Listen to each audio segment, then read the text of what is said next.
നല്ല ക്രിസ്പി ആയിട്ടുള്ള ഒരു സ്നാക്സിൻ്റെ റെസിപ്പിയുമായിട്ടാണ് ഇന്ന് ഞാൻ വന്നിരിക്കുന്നത്. വളരെ എളുപ്പത്തിൽ തയ്യാറാക്കിയെടുക്കാൻ വേണ്ടി പറ്റുന്ന ഈ ഒരു സ്നാക്സ് ഒരുപാട് ലെയറുകളോട് കൂടിയിട്ടാണ് ഉണ്ടാക്കുക.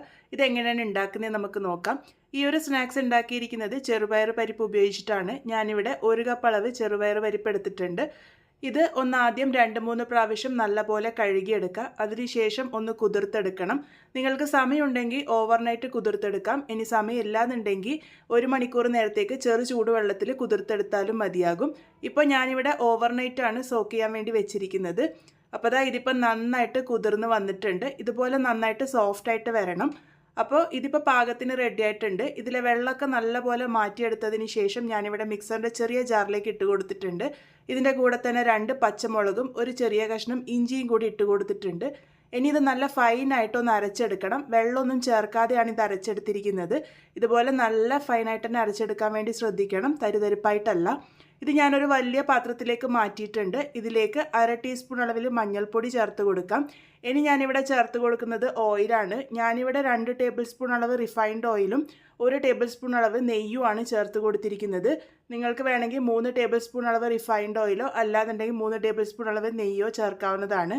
ഇനി ഇതിലേക്ക് പാകത്തിന് ഉപ്പ് ചേർത്ത് കൊടുക്കാം. ഞാനിവിടെ 1 ടീസ്പൂൺ അളവിൽ ഉപ്പാണ് ചേർത്ത് കൊടുത്തിരിക്കുന്നത്. ആദ്യം ഇത് നന്നായിട്ടൊന്ന് മിക്സ് ചെയ്തെടുക്കുക.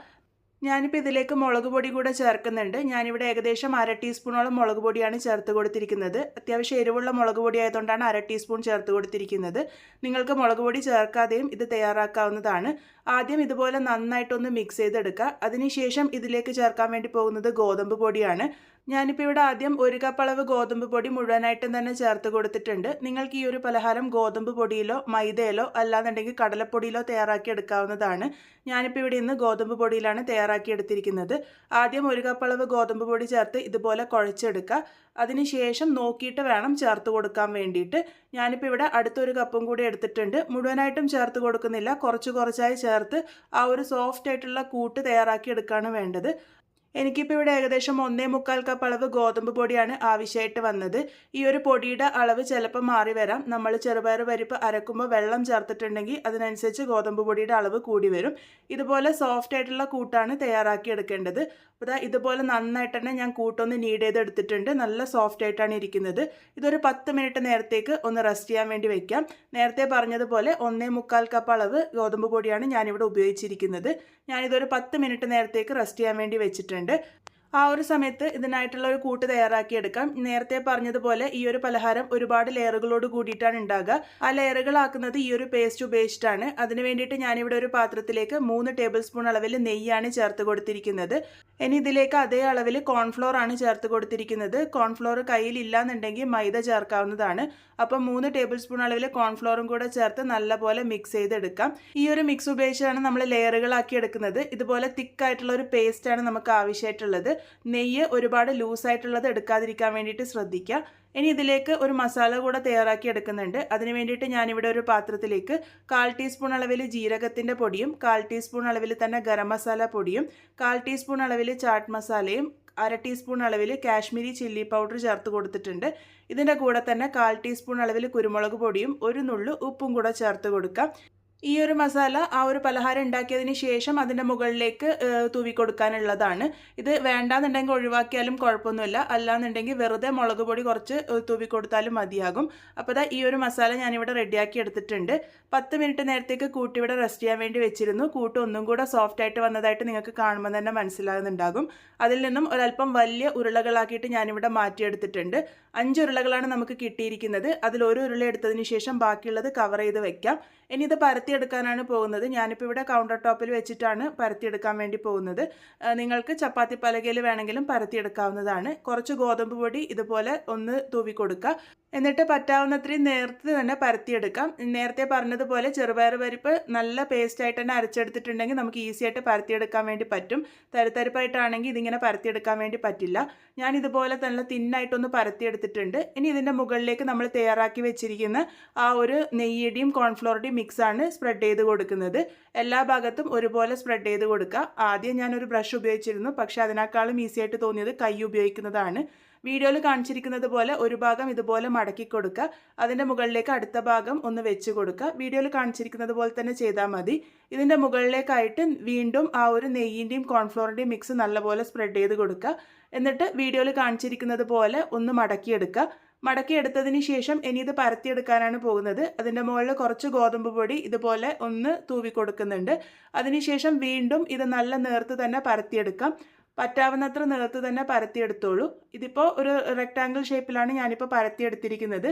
ഇതുപോലെ പരത്തിയെടുത്തതിന് ശേഷം വീണ്ടും അതിൻ്റെ മുകളിലേക്ക് നെയ്യിൻ്റെയും കോൺഫ്ലോറിൻ്റെയും മിക്സ് ഇതുപോലെ സ്പ്രെഡ് ചെയ്ത് കൊടുക്കുക.